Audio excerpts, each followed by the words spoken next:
to their exact preferred reality series? By following the formula. That's what it's designed to do. That's why we give it to you.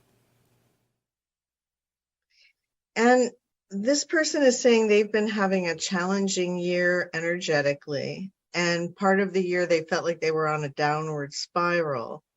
And they wanted to know how they can work with their belief system and shift into a positive reality, like with the rubber band analogy.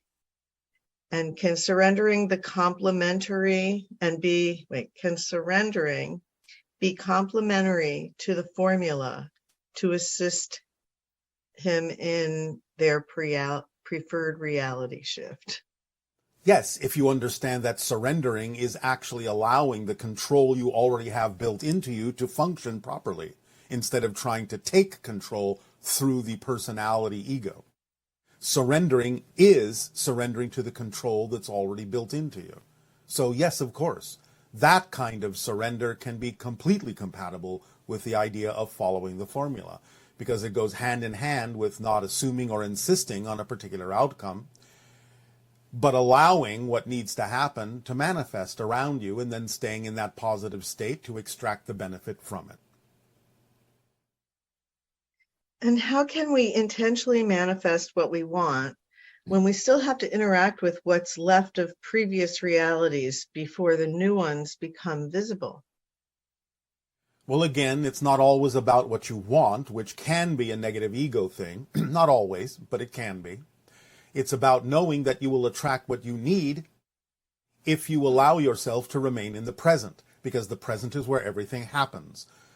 Connecting yourself continually to the idea of the so-called past is what may prevent you from living in the present, so you can receive whatever it is that needs to manifest for you in the present. So finding out in your belief system why you would still anchor yourself to past events when you know that if you simply redefine yourself in the present, you've already changed your past as well, would be a good exploration and investigation for people to do, to allow themselves to understand why they may believe they have to hold on to things from the so-called past.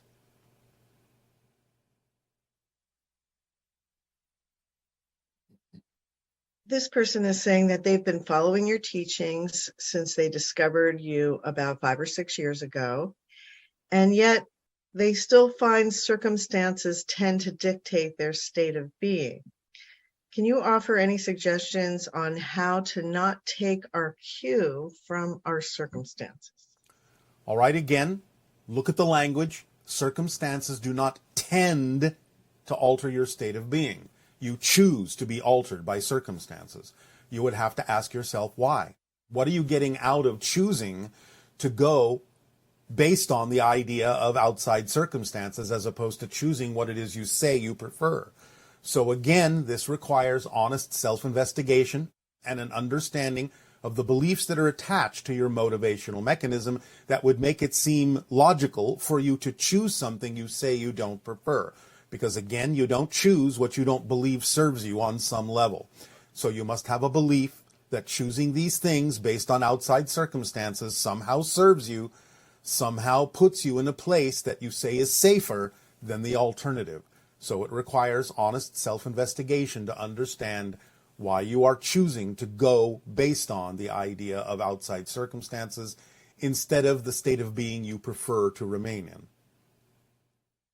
So is that partly having to do with the idea that we actually are manifesting our experience, and the idea that it's not just happening to us, like fully accepting that this is a projection of consciousness, as opposed Correct. to I'm in this reality and these things are happening to me? Correct.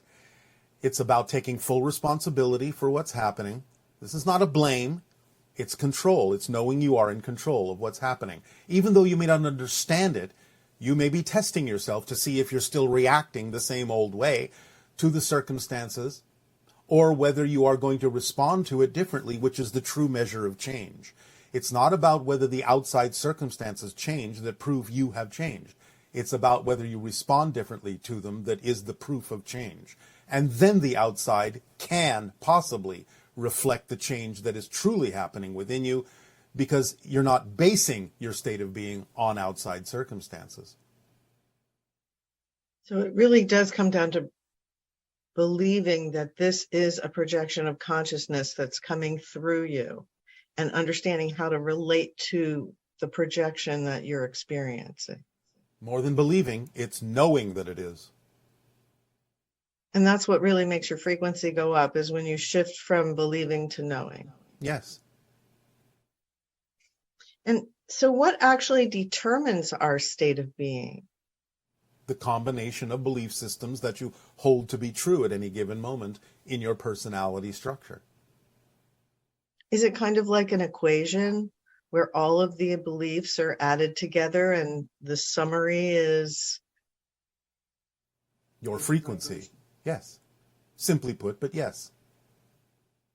So every time you change a belief that's negative into either something neutral or positive, that's changes your equation and gives you the opportunity to be a higher frequency. Correct. Okay. And what would a change in a belief system have to come from the motivational mechanism itself, or do these ideas operate on different levels? The motivational mechanism is always involved. Now, as we have said, the unconscious mind is a repository of potential beliefs that represent the theme that you chose to explore. The subconscious mind is the gateway or valve that allows certain kinds of beliefs that fit your theme to come through to the conscious mind when you are ready for them. But the conscious mind always functions off the motivational mechanism because, again, it's a world of physical reality, it's a world of action, and the beliefs have to motivate you to take an action or create a state of being that is commensurate with the belief, so you have something to work with, whether it's positive or negative. And does the idea of free will have to do with our capacity to change what beliefs we put into the motivational mechanism? You always have the same capacity, but again, it depends on whether or not you believe that you do. You always have the free will to change your belief system. But if you have a belief that says you don't, you're using your free will to deny yourself the accessibility to your free will in a positive state. You're simply using your free will in a negative state. And what is more powerful, belief systems or feelings and emotions when it comes to manifestation? They work hand in hand. First you have the belief, then the belief uses emotions and thoughts and behaviors to reinforce itself and make itself seem real. Because again, remember, physical reality is a projection of consciousness. Classically said, it's an illusion. So the belief can't just be on its own. It has to generate the vibrational energy frequencies that you translate as feelings to make it feel that it's true, and the thought patterns to make you think that it's true, and the behavior modalities to allow you to behave as if it's true, so that you get the reflection, which then can reinforce it, and it completes the cycle. But it always starts with the belief. Without the emotional, shall we say, reinforcement, it wouldn't feel real. So beliefs use emotions, thoughts, and behaviors to make themselves seem solid, seem factual, seem real, so that you can actually participate in what you call physical reality. Otherwise, you would just sit there. And how do we tell the difference between fear-based beliefs and logical planning ahead? Well, if you plan something generally, but you are willing to allow for that to change, and you're not afraid for it to change, then you understand you're not operating out of fear-based beliefs. So you can plan, but always allow in the plan for things to change up a little bit, for there to be spontaneity and surprises, and go with the flow. Course correct as you go. You can have a general plan as an outline, but don't assume that it has to meet every single one of the markers that you originally designed in the plan. Allow it there to be some flexibility. If you're not afraid to do that, then you're not operating out of a fear-based belief. And along those lines, if there's a lot of activity where people are scamming other people around money, let's say, soliciting money from them in one way or another, does that mean that when you're approached by anyone that is asking you for money, that you have an immediate belief that this could potentially be a scammer, or do you approach it some other way that would be of a higher frequency? Well, again, you can recognize from a high frequency that someone may be perpetrating a scam. It doesn't mean you have to emotionally react to it, but you can recognize it for what it is if you're sensitive enough to do so. Or you can certainly take the time to explore whether it is or not if you feel you have sufficient powers of discernment to be able to tell from their responses to your questions what it is they are being honest or dishonest about. So it might be an opportunity to allow yourself to hone your discernment capabilities, but you don't have to react to it emotionally to simply have the neutral observation that it could potentially be one way or the other. You can recognize that that's a potential feature on Earth, that many people may choose to scam others, but you can sit in a neutral space and determine whether or not that is true on a case-by-case basis, if you wish. Okay, thank you. In the past year after contracting COVID, this individual suffered mentally with anxiety and panic attacks. And they wanted to know how they could deal with that anxiety and still be available for open contact, and whether or not the anxiety in that sense blocks them from having open contact. The anxiety would perhaps block or slow down the potential for open contact, but they simply need to understand by examining their belief systems what they're anxious about. The question is being asked in too vague a way for us to pinpoint what the specific reason is that they choose to experience anxiety. There's got to be a belief or a fear behind what they are afraid of so that they can understand where the anxiety is coming from. That would be the first step. Why are they anxious? What are they anxious about? Then perhaps they can move on from there to determine how they can let go of it by understanding that there's no reason to be anxious about whatever it is they're anxious about. And therefore, they can raise their vibration and make themselves potentially more capable of having contact. So is there a relationship between contracting some kind of virus and then changes that occur within the person that then would be, say, anxiety? How does a virus change the way you experience reality? Maybe that's better. Well, it doesn't. You change the way you experience reality based on your belief system relationship to the idea of the virus. The virus is simply an opportunity to examine how you will respond to its existence. And that's why, like, some people will have dreams about it if they've got it, and they'll have a positive interaction with the virus, whereas other people experience it as killing them. Yes. Everything has a level of consciousness that can be communicated with.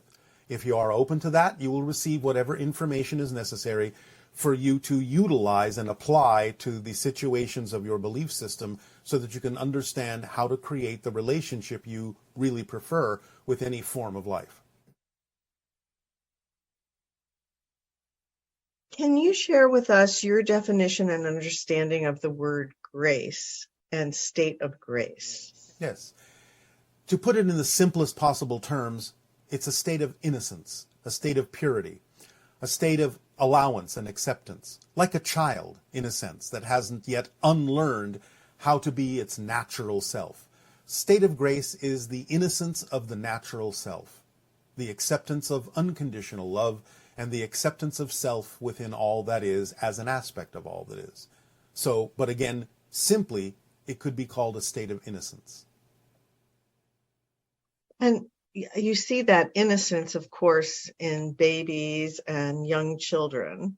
Yes. And then it seems that individuals change at different stages of life and become more and more, quote unquote, realistic, or well, again, less naive. It's about the idea of finally getting to the point where you are going to start experiencing the theme you chose to explore.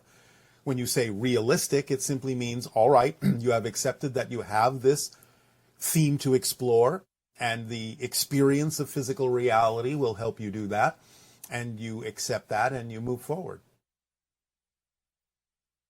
So why does, in many species, you see this sort of loss of sweetness, I guess? The survival mechanism becomes much more dominant. Is that part of what you're explaining to us? On that level, yes.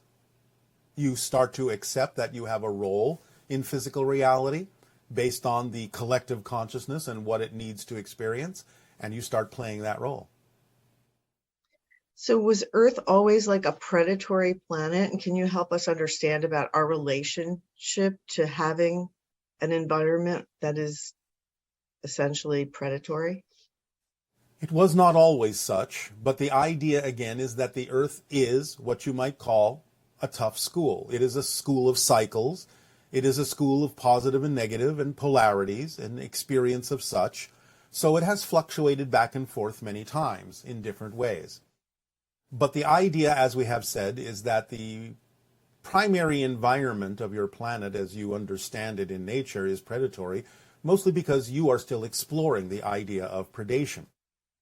Remember that as you change yourself in the present, you change your past. So the past you think was always there wasn't always there. And it seems like the dinosaurs were extremely predatory. That's the past you believe in, right? By introducing you to another situation in your neighborhood. Now, allow yourselves, with whatever images you produce and whatever music you produce, to simply let go, relax. Deep breathing will accompany this idea, and just open up to sensing the vibrations of the neighborhood. And we will take you in this meditation as you feel yourself letting go and relaxing, letting in those things we will share with you, to a space above your planet, between the orbit of the Earth and the orbit of the Moon, about 100,000, 150,000 miles above the Earth. There is a very large, multi-level, saucer-shaped station that stays there and has been there for quite some time and will continue to be there for quite some time. This very large spaceship, space station, contains many different groups of extraterrestrial beings working together or using it as a way station to help them in their observations and studies of Earth.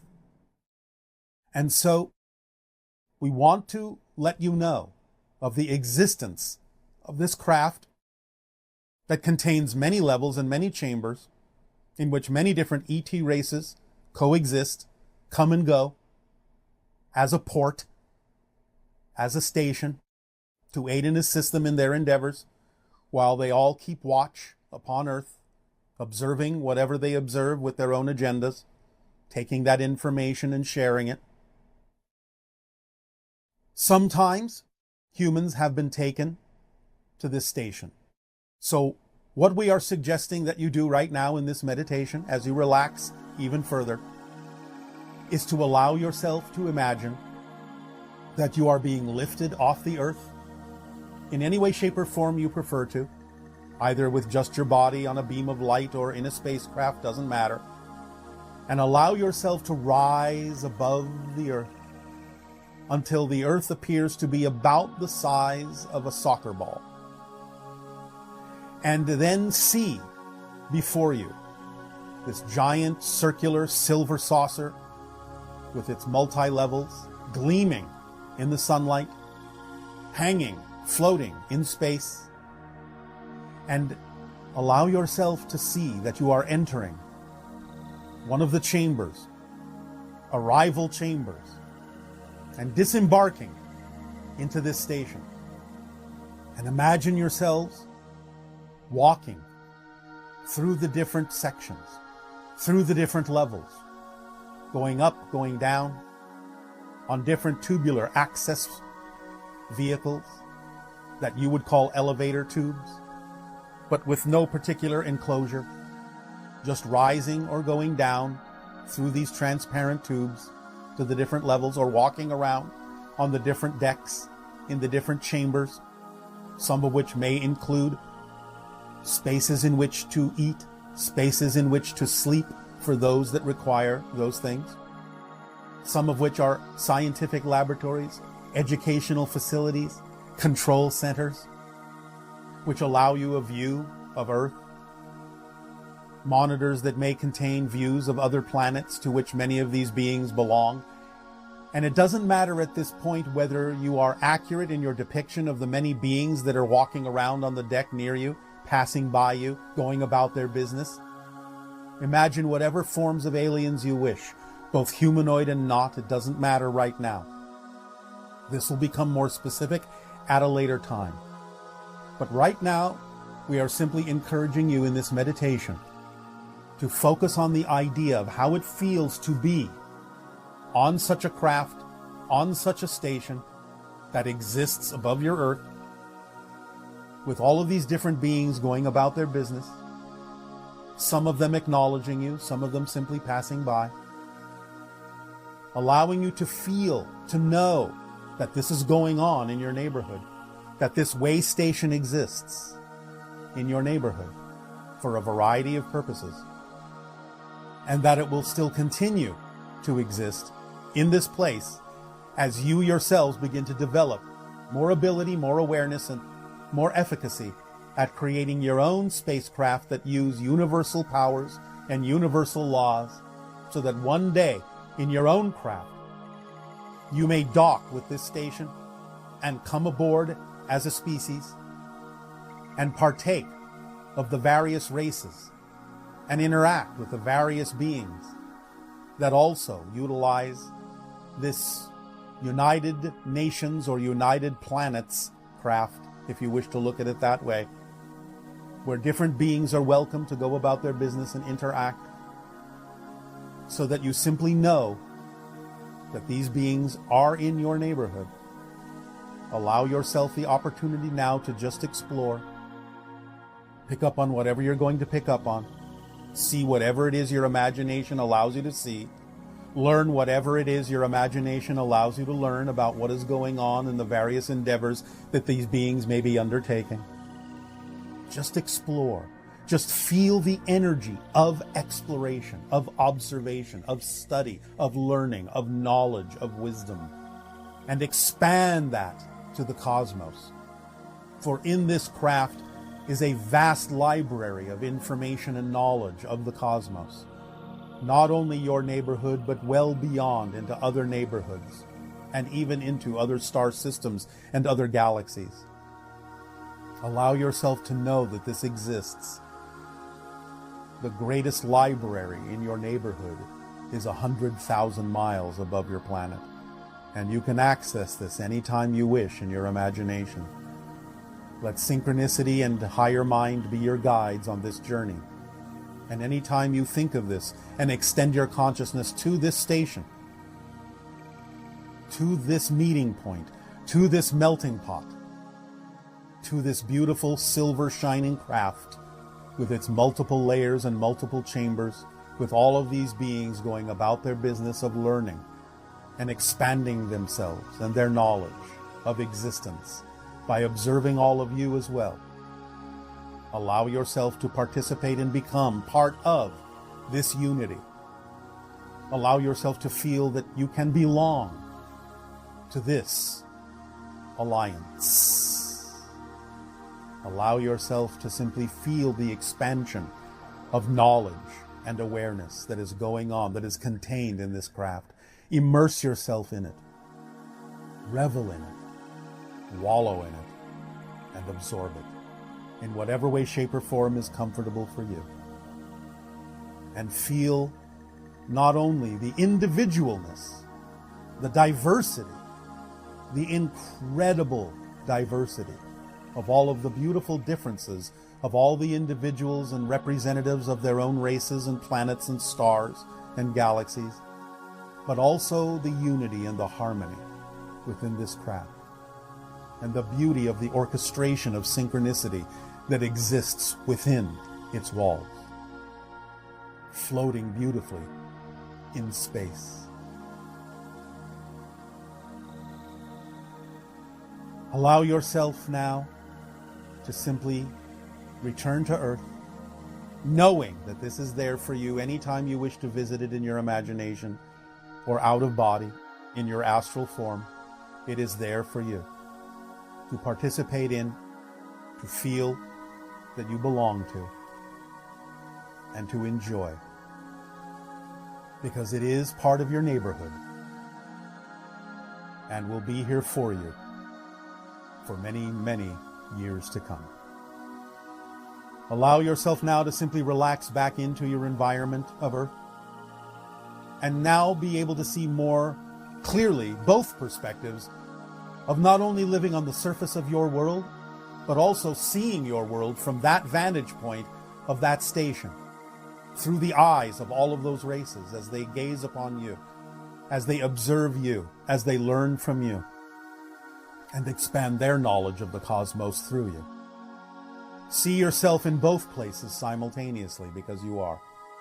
For many of you may have counterparts on that station, observing their counterparts on the surface of the Earth. Feel the lines of connection and energy that anchor them to the Earth and you to them. And allow yourself to walk upon the Earth in your path with renewed understanding and feelings of connection that you belong to a vast neighborhood of many different kinds of diverse individuals who are all sharing similar purposes of expanding their awareness and their knowledge, and that you can participate in this expansion as well. Breathe it in and crystallize this relationship with you and them, and allow yourself to participate and feel the participation more and more every day from two different vantage points as you become more aware of more of yourself. Allow yourself to breathe gently and easily now. And in both locations, we extend to you our unconditional love and our welcome to your home. Welcome home. Welcome to the neighborhood. Welcome to the awareness of what is going on more and more around you, that may have been heretofore invisible, but is becoming more visible every day. And we will help, along with others, guide you into more recognition and more awareness of the different beings and the different races that are interacting in your neighborhood with you, so that you can feel more connected to the galactic family to which you actually belong, and more aware and capable of expanding yourself to see from those more lofty perspectives, as well as from the Earth, and as well as feeling and experiencing yourself as an extension of nature, not only of the Earth, but of many different worlds and of the cosmos itself. Welcome home, welcome home, welcome home. Our unconditional love and support to you all, and we bid you an exciting day of exploration, self-discovery, and play, and remind you all once again that the first step toward true enlightenment is to always lighten up on yourselves. Don't judge yourselves negatively. You don't deserve it. Don't take things too seriously. Relax and go with the flow, because your flow knows exactly where you need to go. Good day.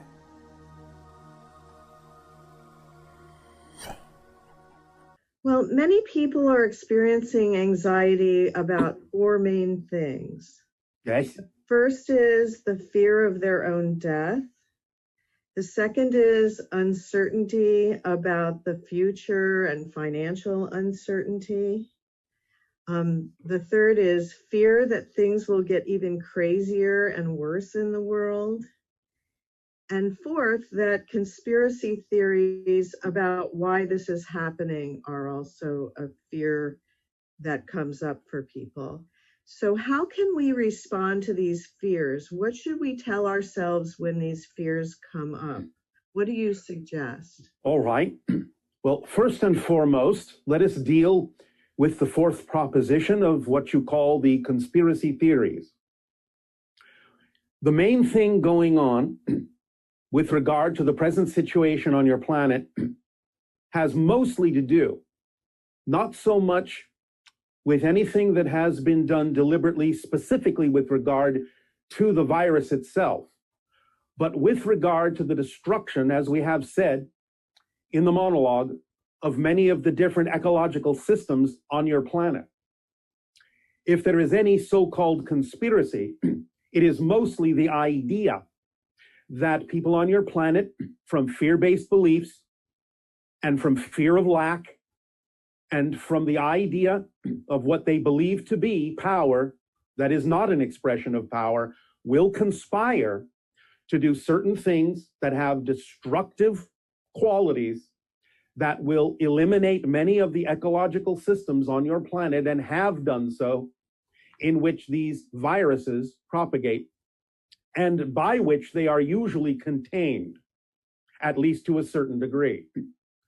But the conspiracies of greed that create the disappearance of certain systems on your planet that these viruses inhabit forces them to go beyond those borders and beyond those barriers in a far greater way than they otherwise would have, seeking out new hosts.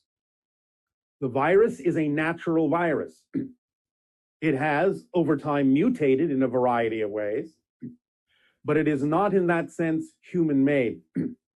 So the conspiracy doesn't have to do with the idea of a deliberate release of a man-made virus. It has to do with the idea of the conspiracies that exist in many of your organizations, many of your political and social systems that allow fear of lack and greed to overtake your better nature and cause the destruction of many of the ecosystems on your planet that then allow for the propagation of opportunistic organisms such as this virus to take hold in much broader areas than they otherwise would. This has to do also with the concept of what you call climate change. That is also a side effect of the destruction of certain ecological systems on your planet, on land, in the air, in the sea. And you will find that many of the plants that still remain on your planet are now going to be, in a sense, migrating through seed propagation in different directions than they otherwise normally inhabit. Many of your plants are now moving more northerly and more westerly in order to survive. And the areas in which they were growing will no longer be capable of supporting certain kinds of natural plants or even the foodstuffs that you may choose to grow.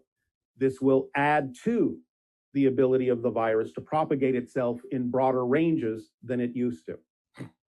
Now, as we also said in the monologue, the idea now that you are isolating yourselves is a perfect positive opportunity to go within, to use this time of self-isolation and social distancing to get in touch with the fear-based beliefs that may exist within your own individual selves, so that you can clean yourselves out of these ideas and pass through the eye of the needle more effortlessly and come out on the other side with an energy that creates more opportunity and more probability to begin to build a new world, a new way of doing things that is more representative of restoring the balance that your planet once had. This may still take some time, and things may still be a little crazy, and may even get a little crazier, but please remember that crazy doesn't have to be experienced in a negative way.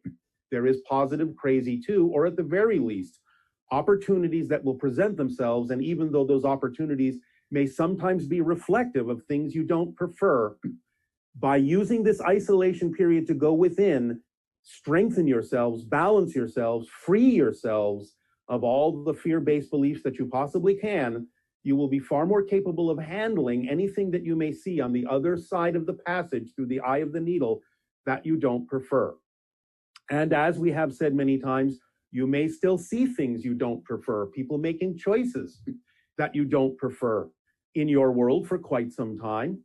But the idea, again, is that with the splitting prism idea that you're now fracturing into different parallel realities, it is an important thing for you to do to settle into the understanding that just because you can see people making choices you don't prefer, you're not living in that world. You are observing them through a kind of glass wall, a separation barrier that may allow you to see those choices being made that you don't prefer, but won't necessarily allow you to be affected by those choices if you don't actually make the choice to match those negative frequencies and create the effect within your own reality. These things cannot reach you if you don't make a decision to match or mirror them in the reality that you reside in, that you prefer. The idea, therefore, is even though you may see a great deal of chaos around you, as we said before in the transmission called the eye of the storm, is to remain in the center, in the calm space, which you have given yourselves a better opportunity to do because of your own self-isolation.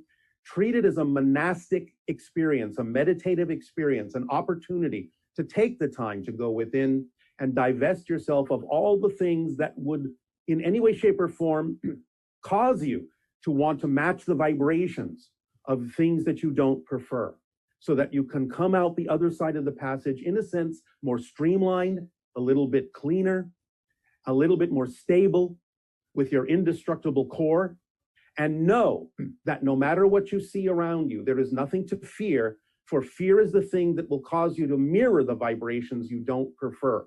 Stay in your center, stay in that center, the eye of the storm, as you pass through the eye of the needle, and you will find that you will be more capable of accelerating on the other side of this experience in a way that will allow you to experience more synchronicity in a positive way, more effortless of communication between your physical and higher mind, and will put you in a state where you can much, much more willingly and much, much more capably move forward in a way that will allow you to eventually experience the reality that you prefer.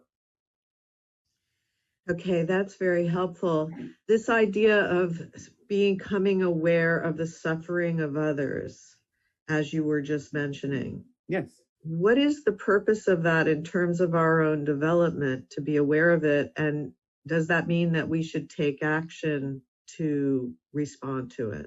Again, action is the language of physical reality. So even in this time of self-isolation, there may be many actions you can take to be a living example of positive choices that other people who may be suffering may also choose to take. Now, it doesn't mean that they all will, but you can at least give them the opportunity by being a living example of making more positive choices and taking actions, whatever actions can be taken, that show them there are other ways to do things. There may be other ways to experience what they're going through.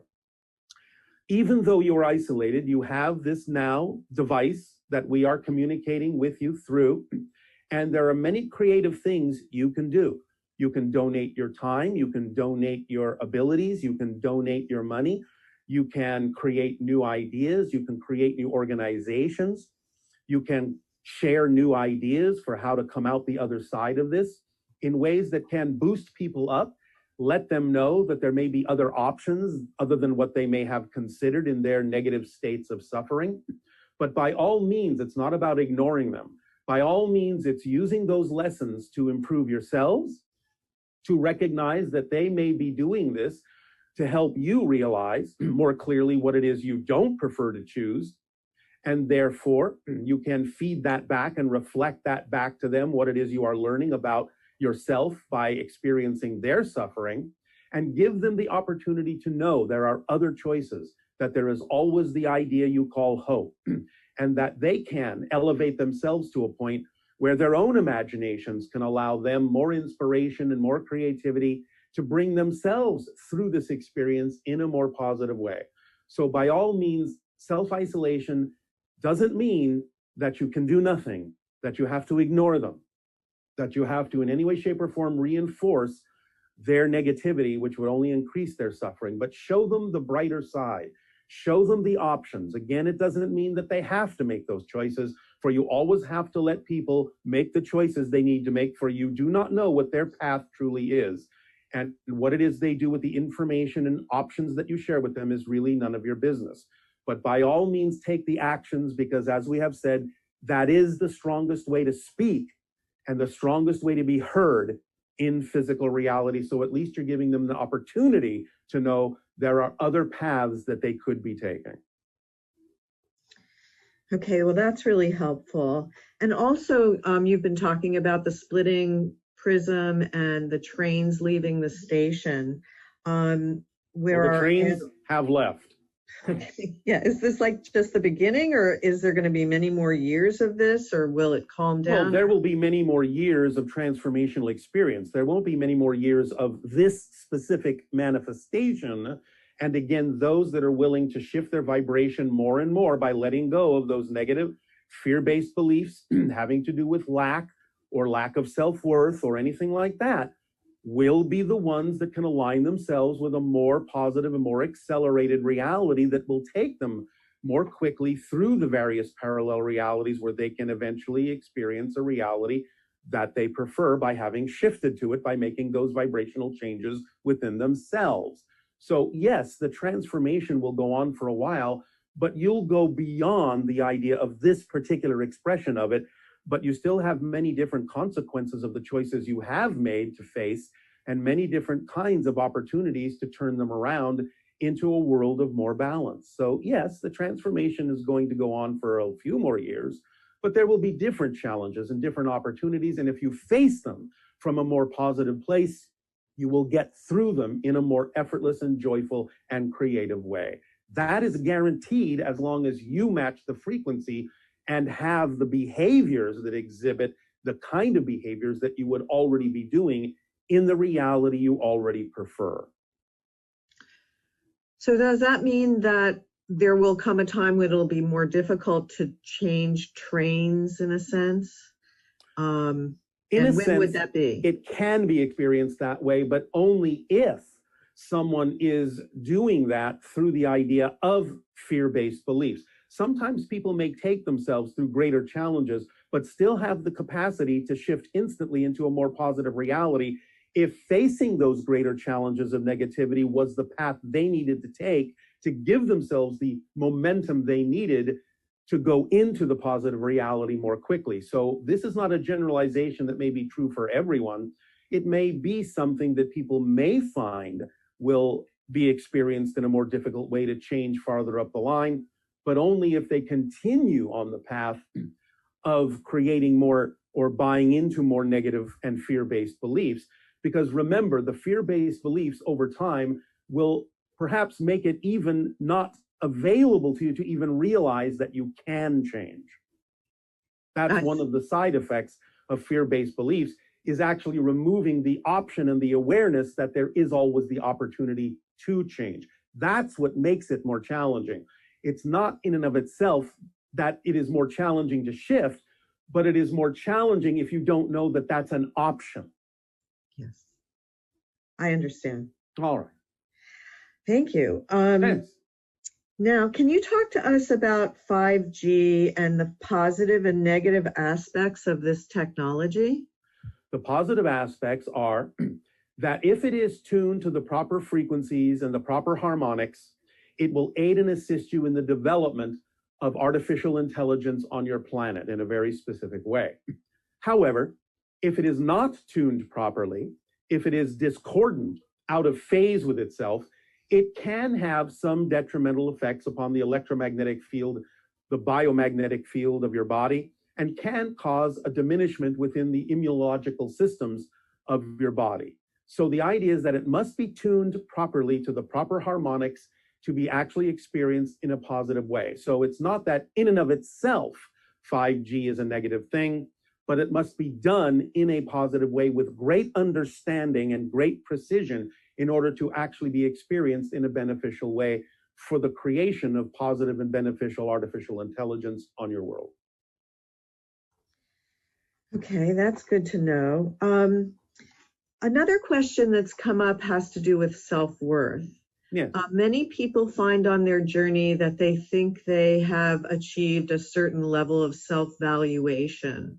Yeah. And then they will find a circumstance comes up that triggers them to devalue themselves or to feel that they have really not accomplished a full recognition of their self-worth. All right.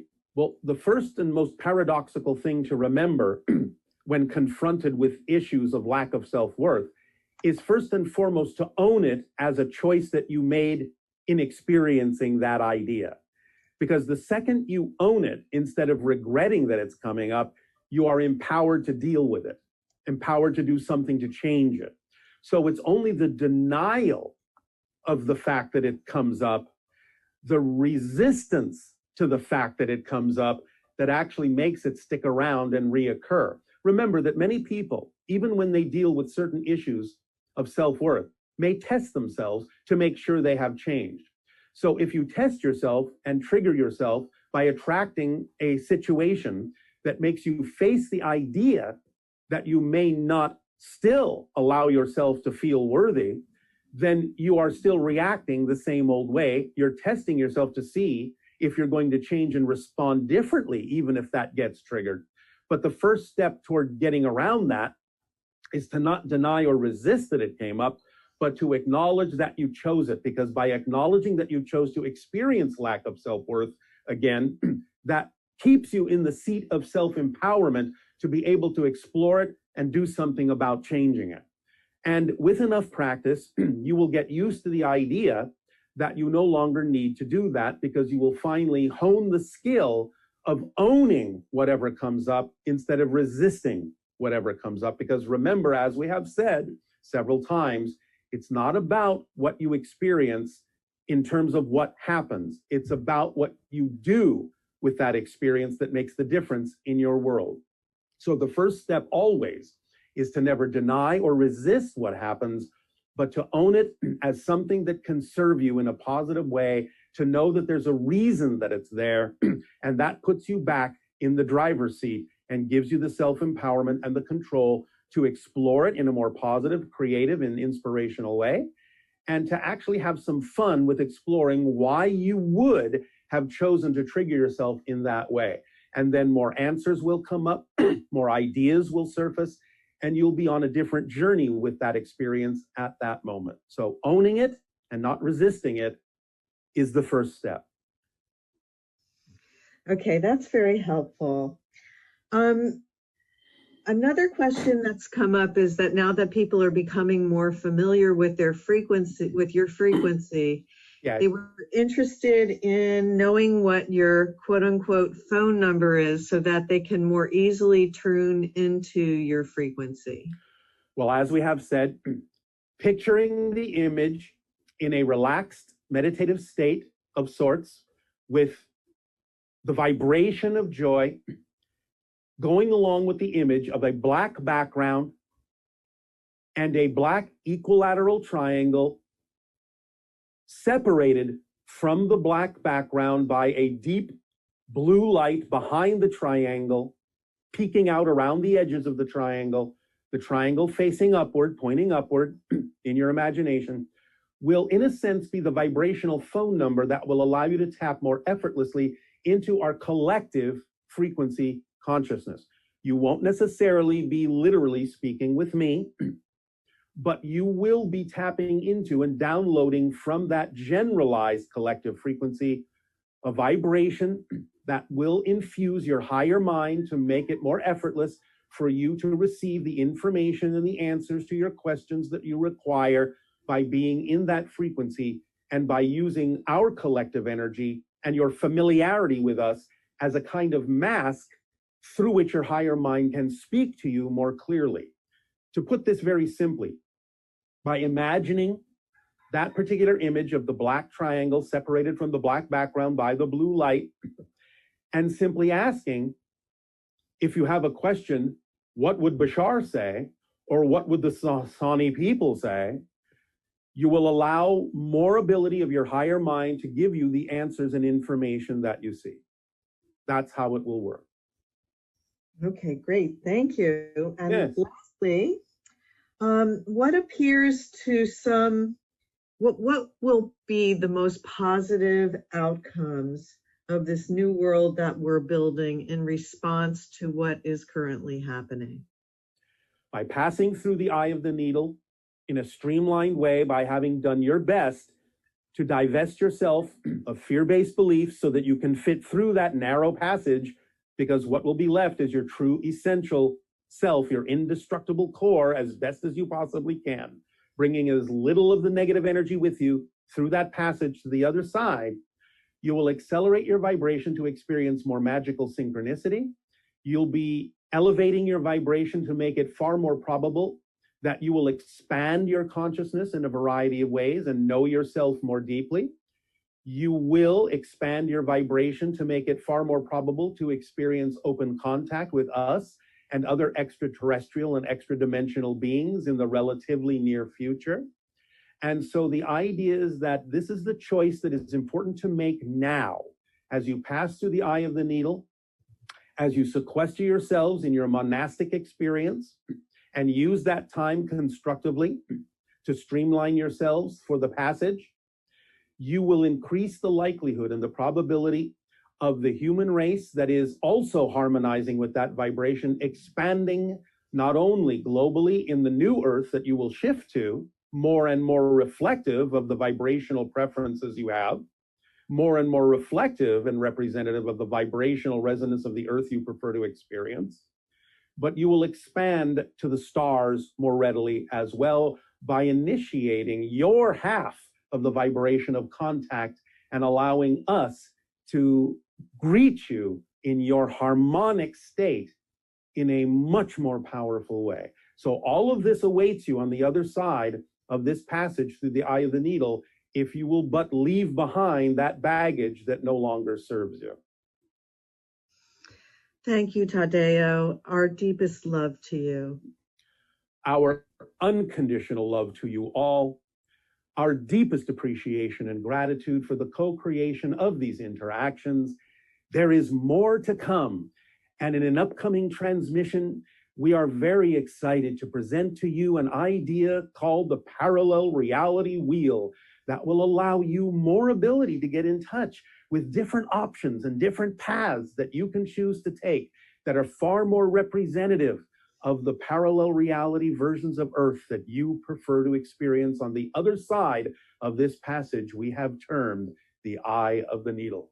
So we will communicate to you once again these ideas in great joy and great passion. Stay in that state of passion no matter what happens. It will see you through as the guiding light that will illuminate your particular unique path most clearly. So we thank you, our unconditional love to you, and we bid you an exciting day of exploration, self-discovery, and once again play. Please remember, as always, the first step toward true upliftment and enlightenment is to lighten up on yourselves. Don't take things too seriously. Have fun, play, and be at peace, and welcome home.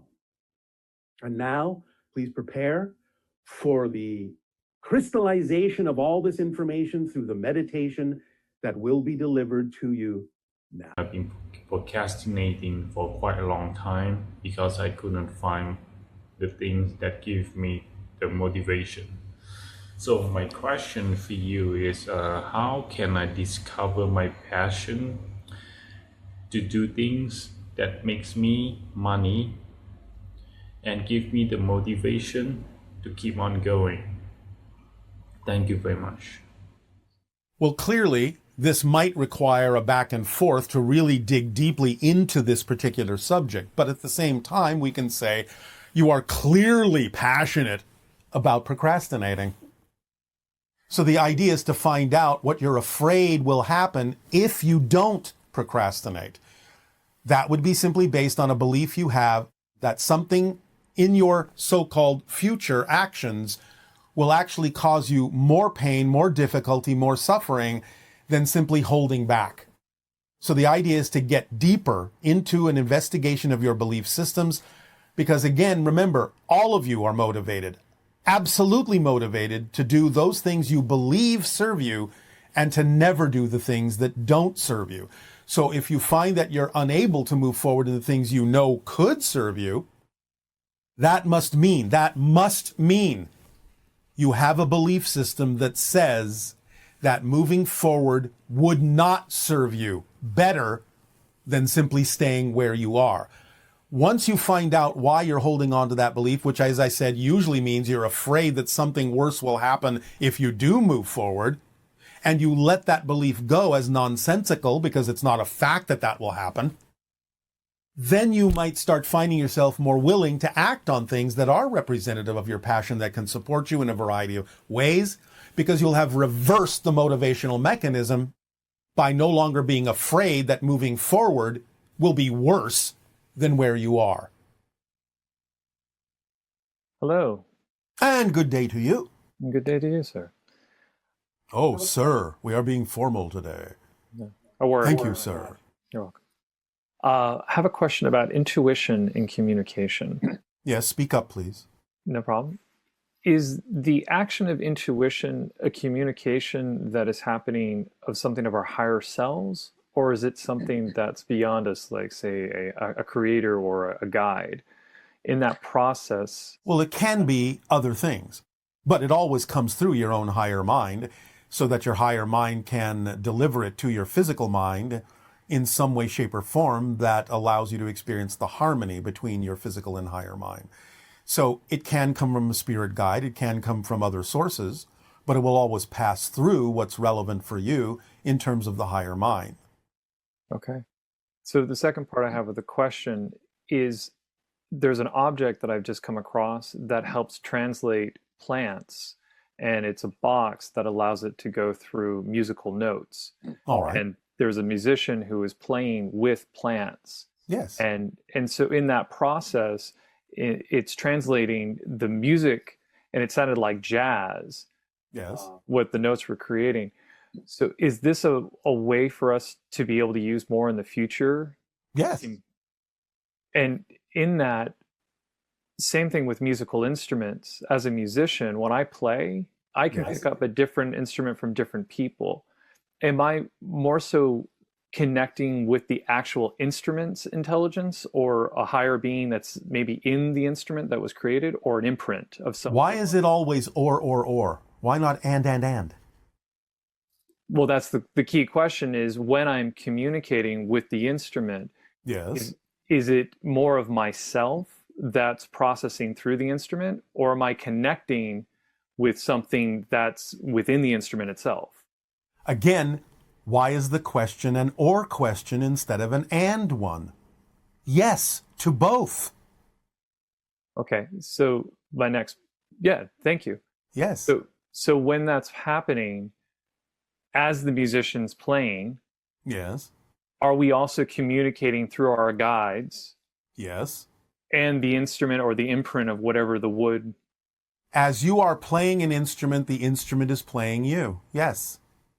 And then the song being created in that moment, is that something what we could call a harmonic resonance? Yes. So our connection is essentially, it wouldn't happen without the two of us, but is there a third part in there too? Always. And what is that third part? It is the simulacrum expression that makes sense in your reality. It's the interpretation that makes sense to you in the focus that you are creating in your consciousness. The expression that is germane and relevant for the reality and the way that you're experiencing it. So essentially, the idea of a harmonic resonance is it's three parts. Yes, you understand the idea of a Venn diagram in your reality? A little of bit. a vesica piscis? Can you describe The two circles that overlap to form a third area that is common to both of them. That makes perfect sense. Yes. That's its own reality. That's its own archetypal consciousness. That's its own expression too. Mm-hmm. And this is what's happening even in the channeling, because you're not speaking directly to the channel, and you're not speaking directly to me. You're speaking to a third consciousness, a simulacrum, a simulation that is germane for the translation of our thoughts into something that you understand in your reality. So in a sense, the communication when you look at somebody and there's no